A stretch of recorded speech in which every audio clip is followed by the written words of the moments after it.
it sounds like slave of Christ from Texas, him, wants to give us some fulfilled prophecies as evidence for the Christian God. So look, slave of Christ, we are near the end, and we want it. We want to hear it. We want the best. So what do we got? What are the fulfilled prophecies? Give it to me. Hi, Jimmy. Hi, Secular Rarity. I just want to make a premise, and I'm going to give you a reason why Go quickly. think the premise is credible. Okay. Right. Hello? Yeah, Yeah. Go. Okay. So my premise is that we are all sinners, and we all have breaking God's law. I And disagree with therefore, Let's start with what we disagree with. Yeah. I define sin as an offense against God. I don't accept that God exists, so I cannot, by definition, be a sinner. So we're not all sinners. My other problem is that I have a personal problem with words like all, everything, every time, always, because all you need is just one counterexample, and your argument falls like a house of cards. So, yeah, no, I don't accept that at all on any of those things. So, can you go without that? I'm right there with Jim. So, yeah, where do we go? okay.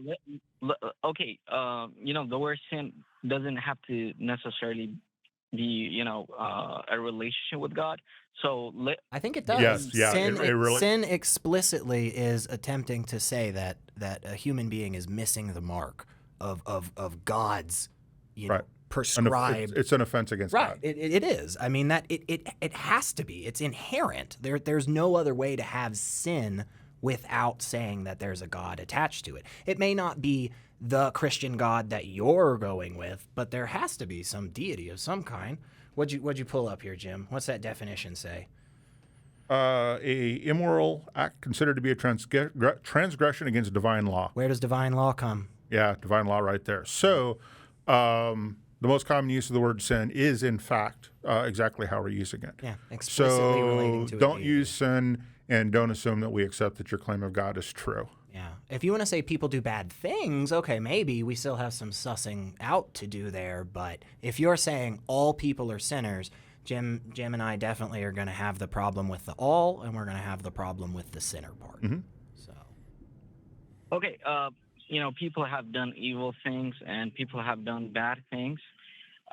So when you say people have done bad things, would you consider the LGBTQIA community to be doing bad things? Where do you fall on that? What are they doing? I mean, it depends on what they're let's doing. Let's just take two cis women that are madly in love with each other and pleasure each other sexually every night. How about that? Is that problematic in your view in any way whatsoever? Is that a sin? Is that bad? Is that evil? I think it's against God. So that would be a sin by the definition of right. We don't care about transgression sin. against So law. do you think it's immoral for them to do that? Right.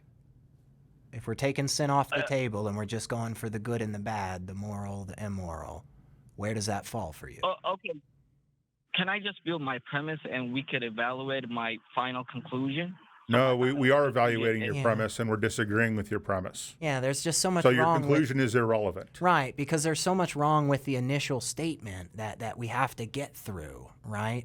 And because that's the case, when we go to your conclusion, there's just going to be all this baggage that you're bringing in that Jim and myself are now going to have to be like, oh, well, we think sin's not real, like, because we don't think God's the thing, because divine law's bullshit, Is that fair? Does that make sense? I mean, that's fair, but I think there's a difference between moral and, righteous path, or, immoral acts are not necessarily, sinful acts. I think the difference between morality and sin is that there's at least some indication that, like, morality is a thing. Like, it seems to be a concept we've been talking about for a while, and we make progress in some form or fashion, whereas sin seems to just be some made-up fucking thing that anybody can slap their label on whenever they want. Like, right. And the other thing, too, is you've got to now start looking at, okay, we have two entities. Both of them detect another harmful entity coming in that's getting ready to attack the community. Both of them raise an alarm. Both of them risk their lives to raise that alarm. are they behaving morally? And I think the answer you would say is yes. Now, I tell you that on the one hand, you have a meerkat alerting his community that there's a predator in the area, and you have a human being letting his tribe know that there's other tribes on the attack. We have the exact same behavior under the exact same conditions, and are both those moral, or is only one moral? So I think it's relative. Every moral claim Now, or ethical claim, I think it's relative. So I just gave you a very specific. I gave you a very specific thought Thought experiment. thought experiment. Thank you, having a senior moment. Thought experiment, and I would like a very specific answer to that question. Yeah. Which of those two are acting morally? The meerkat or the human, or both? Or none of them? You're saying, so, I would say none of them. You're saying that one specific clan is attacking other specific clan, right? So what I said was that the person that I want, the entity that I want to know who's acting morally, is alerting their community to a threat at the risk of their own life. Are without knowing who that entity is, are both entities acting morally? Is it, in other words, is it moral to alert your community that they're under attack, even at risk of your own life? Is that a moral action? Yes, I would say that. Okay. So would you say a meerkat doing that is moral? No, I wouldn't say that, because morality doesn't apply to animals. Ooh. Oh, Now that's fascinating. That's fascinating. You see where that puts you, slave of Christ. Here we go. Right, here's the other side of the coin. Now it's a human being alerting their tribe to another tribe attacking them. Is that person acting morally? It depends on the timeline. If it's in the Old Testament. No. You're not getting out of that. You're not getting away from this, right? You have a human being. We'll call him Tom. Tom realizes, because he's on guard, that there is another tribe getting ready to attack his tribe, and he raises the alarm at the risk of his own life. Is he acting morally? I would say he's acting morally. So what's the difference between a human being and a meerkat doing the exact same thing? What I would say is, since we are like the higher pillar of like the universe, so anything prove it. that we There's do, a claim. There's a claim you got to prove. We're not higher than anybody else. I think white mice were the ones that were doing it all, right? Isn't that what we figured out? Something like that. Hitchhiker's Guide to the Galaxy was a documentary, wasn't it? Yeah, I think so. Yeah. Okay, sorry. Go ahead. Go ahead, slave to Christ. Right. So, what my conclusion was, you're not getting away from this one. You're not getting away from this question of morality.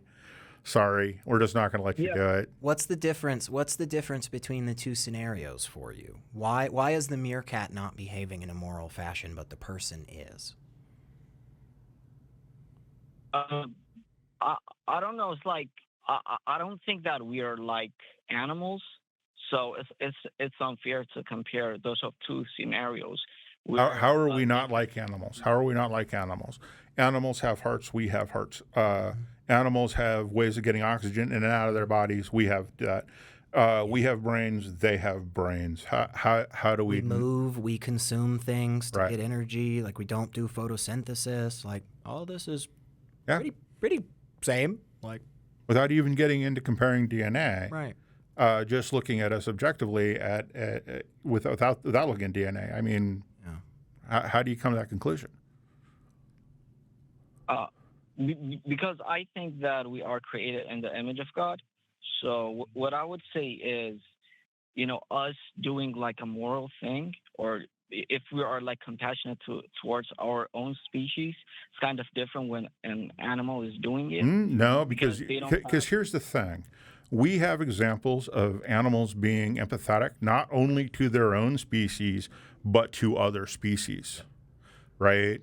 And the classic one I love is two penguins. Both of them lost their lifelong partner, And they have been documented on multiple occasions looking over the lights of a city, one wing over each other's shoulder, basically hand on shoulder. And then sometime later, they go back to their separate herds. The only reason they could be doing this is because they understand the loss that each one of them have had. We have elephants who came to a funeral of someone who took care of them. Yeah. And there were elephants that this person had never seen who came to pay their respects. So these are just a couple of examples. So when you say that humans are the only ones with empathy, that's just simply not true. Yeah.